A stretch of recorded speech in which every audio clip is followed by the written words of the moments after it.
নমস্কাৰ বন্ধু বান্ধৱীসকল, প্ৰবীণ চন্দ্ৰ দাস চেনেলটোলৈ পুনৰবাৰ স্বাগতম জনালো। বহুতে এটা ভাল খবৰ আহিলে। যিসকল বন্ধু বান্ধৱীসকলে Assam police jail warder, excise constable আৰু হাবিলদাৰ এই পদবিলাকত এপ্লাই কৰিছিলে, সেইসকল বন্ধু বান্ধৱীসকলে ইতিমধ্যে ফিজিকেল টেষ্টৰ বাবে এডমিট কাৰ্ডবিলাক ডাউনলোড কৰিছে।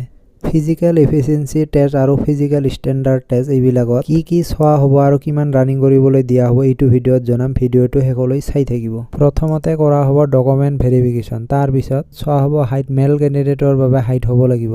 UR OBC MOBCৰ বাবে হাইট হ'ব লাগিব 162.56 চেণ্টিমিটাৰ আৰু ফিমেল কেণ্ডিডেটৰ বাবে হাইট হ'ব লাগিব 154.94 চেণ্টিমিটাৰ। SC কেণ্ডিডেটৰ বাবে হাইট হ'ব লাগিব 162.56 চেণ্টিমিটাৰ আৰু ফিমেল কেণ্ডিডেটৰ বাবে হাইট হ'ব লাগিব 154.94 চেণ্টিমিটাৰ আৰু ST হিলছ ST প্লেন বাবে হাইট হ'ব লাগিব 160.02 চেণ্টিমিটাৰ। ফিমেল কেণ্ডিডেটৰ বাবে হ'ব লাগিব 152.40 চেণ্টিমিটাৰ। চেষ্ট হ'ব লাগিব অনলি মেলৰ বাবে। UR OBC MOBCৰ বাবে নৰ্মেলি 80 চেণ্টিমিটাৰ হ'ব লাগিব আৰু 5 চেণ্টিমিটাৰ বেছিকৈ ফুলাব পৰা হ'ব লাগিব। UR OBC MOBCৰ দৰে SC আৰু ST প্লেন কেণ্ডিডেটৰ বাবেও চেম চেষ্ট বিচৰা হৈছে আৰু ST হিলছৰ বাবে চেষ্ট হ'ব লাগিব নৰ্মেলি 78 চেণ্টিমিটাৰ আৰু 5 চেণ্টিমিটাৰ বেছিকৈ ফুলাব পৰা হ'ব লাগিব। ৰানিং কৰিবলৈ দিয়া হ'ব ল'ৰাবিলাকক 1600 মিটাৰ আৰু ছোৱালীবিলাকক ৰানিং কৰিবলৈ দিয়া হ'ব 800 মিটাৰ। ল'ৰাবিলাকে 1600 মিটাৰ 450 ছেকেণ্ডৰ ভিতৰত কমপ্লিট কৰিব লাগিব। 450 ছেকেণ্ডৰ মিনিটত কনভাৰ্ট কৰিলে 7.5 মিনিট বুলি ধৰা হয়। 1600 মিটাৰ 7.5 মিনিটৰ ভিতৰত কমপ্লিট কৰিলে 10 নম্বৰ পাব।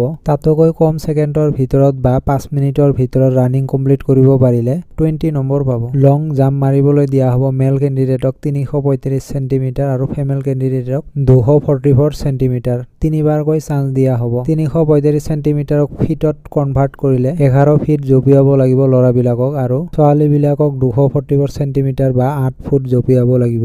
8 ফিট আৰু 11 ফিট জঁপিয়াব পাৰিলে ল'ৰা ছোৱালীবিলাকে 10 নম্বৰ পাবলৈ সক্ষম হ'ব। তাতকৈ বেছি ফিট জঁপিয়াব পাৰিলে লাষ্ট 20 নম্বৰ পাবলৈ সক্ষম হ'ব, যিটোক এক্সেলেণ্ট বুলি ধৰা হয়। ভিডিঅ'টো চাই ভাল লাগিলে প্লিজ লাইক, কমেণ্ট, ছাবস্ক্ৰাইব কৰিব। ধন্যবাদ।